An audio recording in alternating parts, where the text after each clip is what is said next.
and we're out. Oh my goodness. Well, today is the first day I'm gonna be actually harvesting something out of the garden. Whoop, whoop. I'm gonna harvest some lettuce.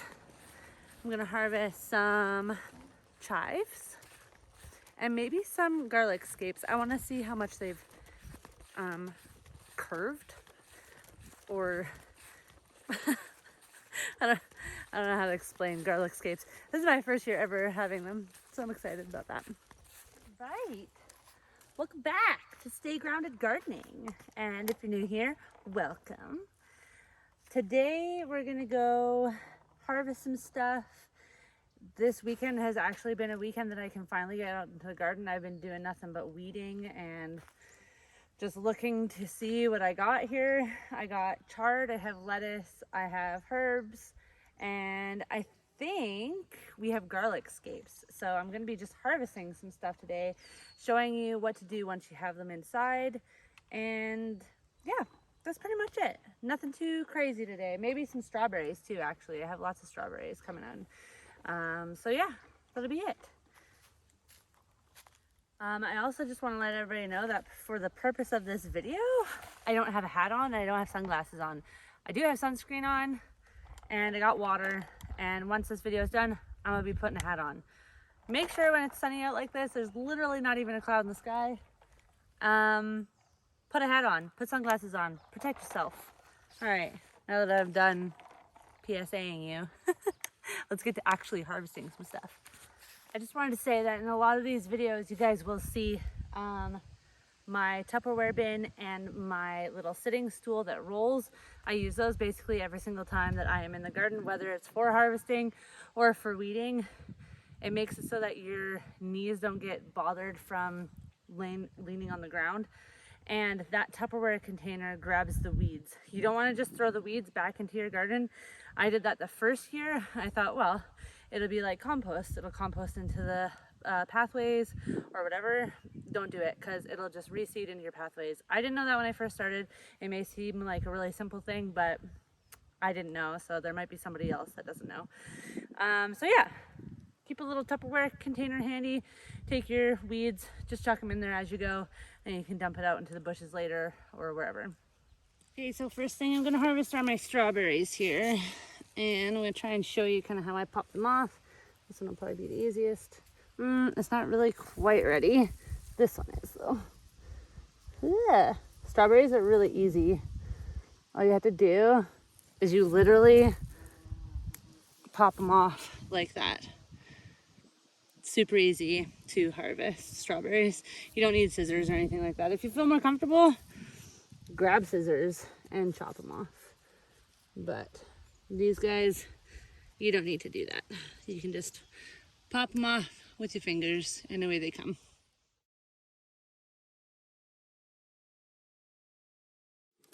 So one thing that I was gonna say is that when I start harvesting, I think of things that do okay in the sun. There are certain things that you don't want to just pick and have laying out in the sun, or the heat of the sun especially.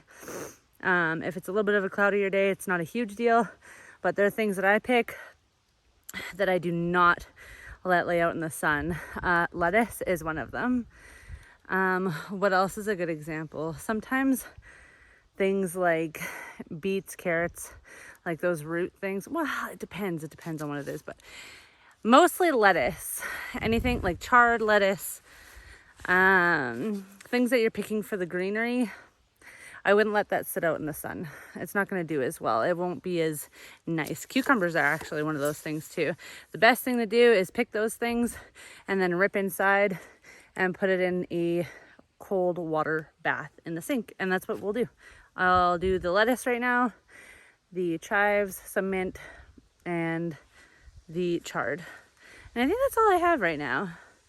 I might get some beet greens, but I think that's all I really got for a ton of stuff right now. I kind of want to see my scapes. All right. Ooh.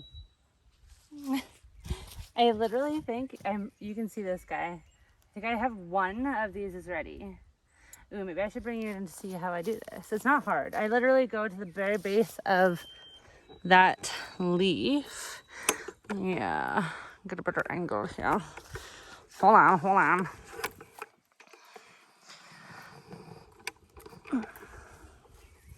Oh my goodness.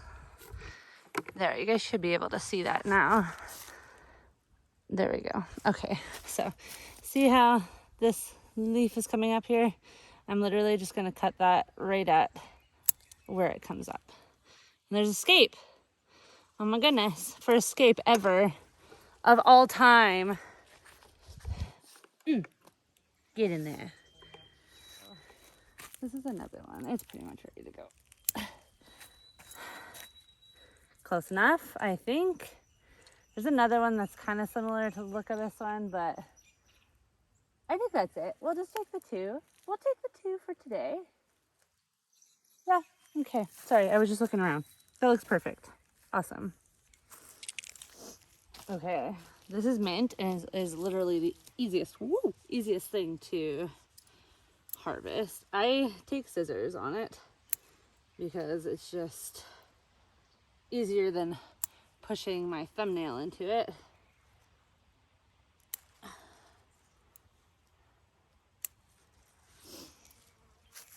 I'm gonna just show you guys something really quick. I'll show you on this guy. I'll cut him right off. Okay, so where I usually cut these guys, let's just get this nice and close for you, is see how there's two leaf nodes coming out of kind of the armpits of those leaves? When I harvest this, I cut it right there so that now these two leaf nodes will shoot out, and that's actually what makes your herbs bush out quite a bit more. Basil is the same way. There's most of the herbs with leaves are the same way as that.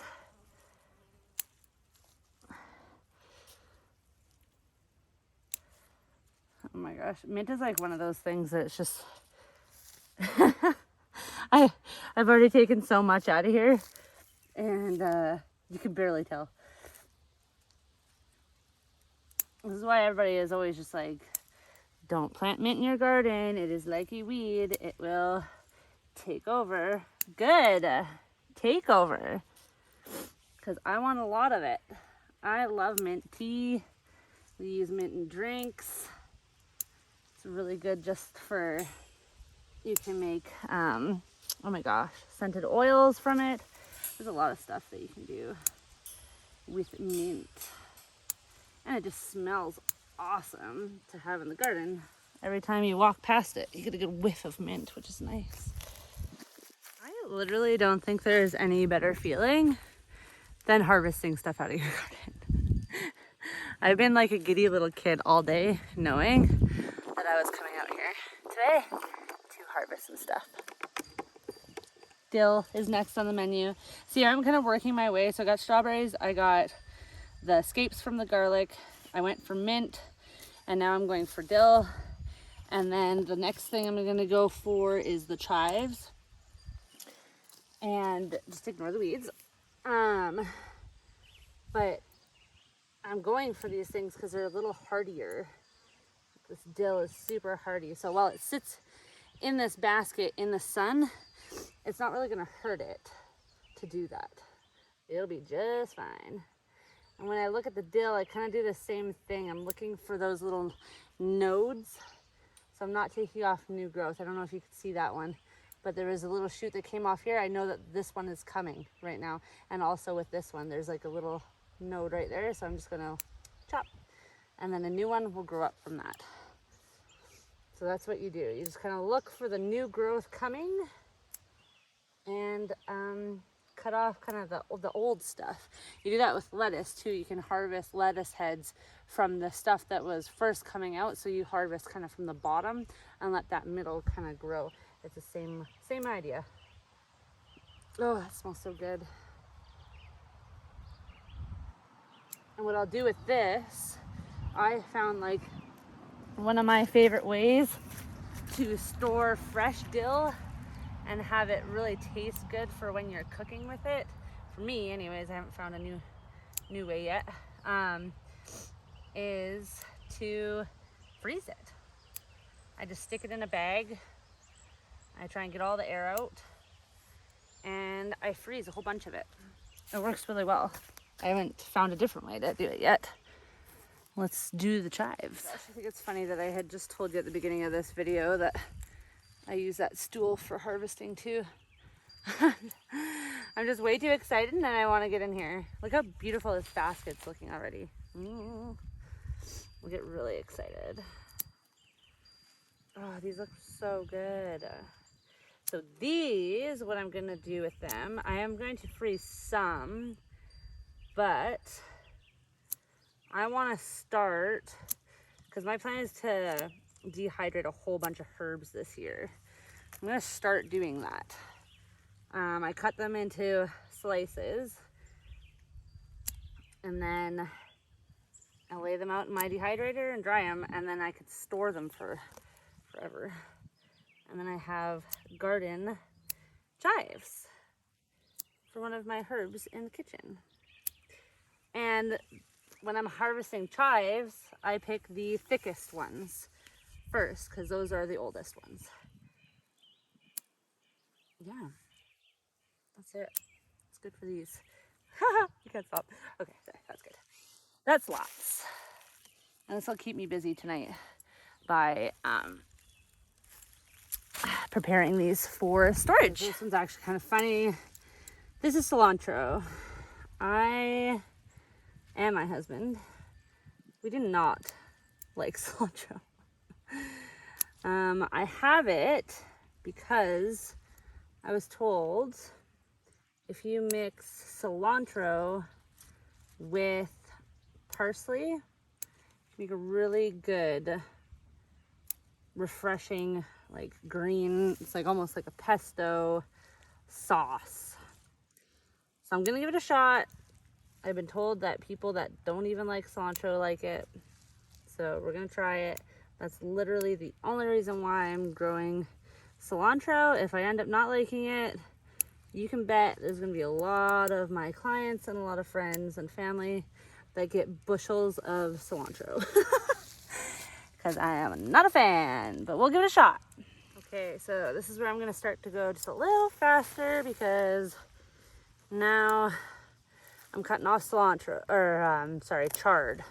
This is a big leafy plant that does best in cooler weather. That's why it's actually taken off as well as it has, because it has been so cool. So I'm gonna grab, there's not a ton here, but I want to keep up on it because last year it got out of control. And it kind of got a little woody. I like them when they're just a little bit more small and tender. Whew! Hair's getting everywhere. Oh, these just taste so good. They're so good for you. Another thing that kind of tastes similar to chard is beet greens. Beets are awesome for having, you can eat the root as well as the greens, and they are full of so much nutrients. Really, really good for you. Anyways, okay, so that's it. The chard, that's good. I'm gonna cover this up and then move on to the lettuce fairly quick.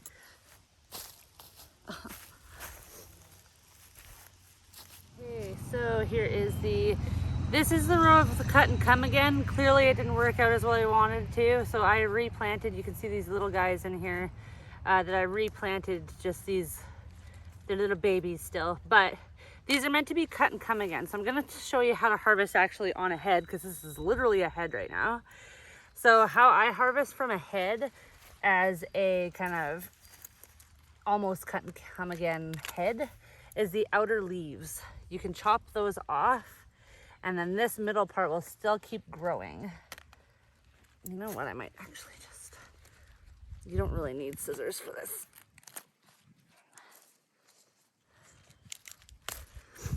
It's actually kind of easier to just feel for it, and I just take my thumb and I work down to the lowest part and give her a good tear. I have a little bit of pest damage on these guys, but hardly anything actually. So that's good. This is the last thing that I'm harvesting before I rip inside and go put everything in water. You can't see it right now, but the dill is already starting to not look so hot. So I'm just going to rip a couple of these guys off. I don't know what this is, but it looks very like tender. Look at that. Very floppy and tender. So interesting.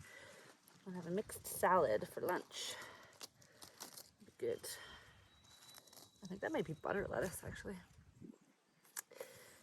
And this is the speckled lettuce. I'm harvesting these the same way right now until all this grows in, and then I'll just literally come in. I'll show you. It'll seem intense, but this is literally what you can do. I just cut that whole head off. That is cut and come again. So this whole row will be like that. You just come in, snap it off, and these will grow back. That's it for what I'm gonna grab out of the garden right now. I don't really see anything else that I need to grab. So I'm gonna run in right now, process some of this stuff, which means basically just throwing it in a bath of cold water. And then, I'll kind of fast forward to you guys watching me do that.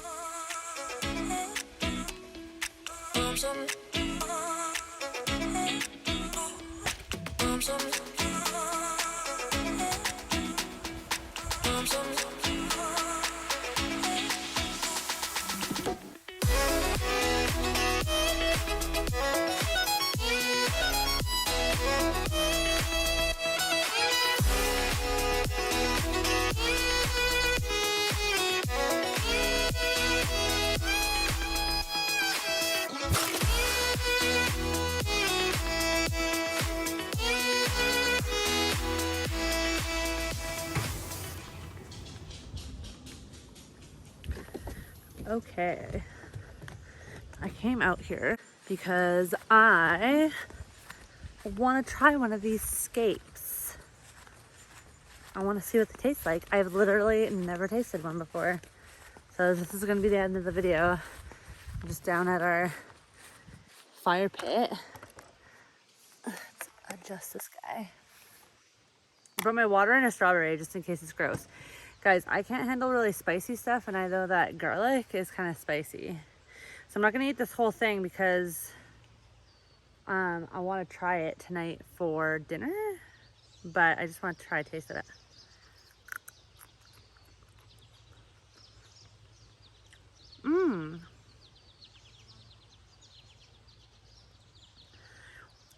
Oh wow, that's not bad actually.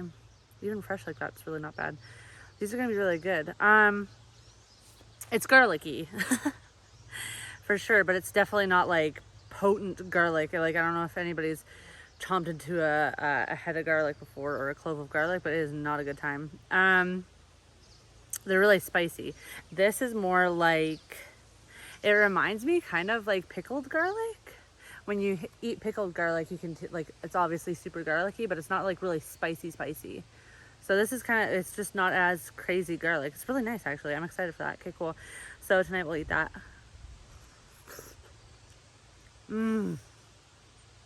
Strawberries from the garden. If you have never,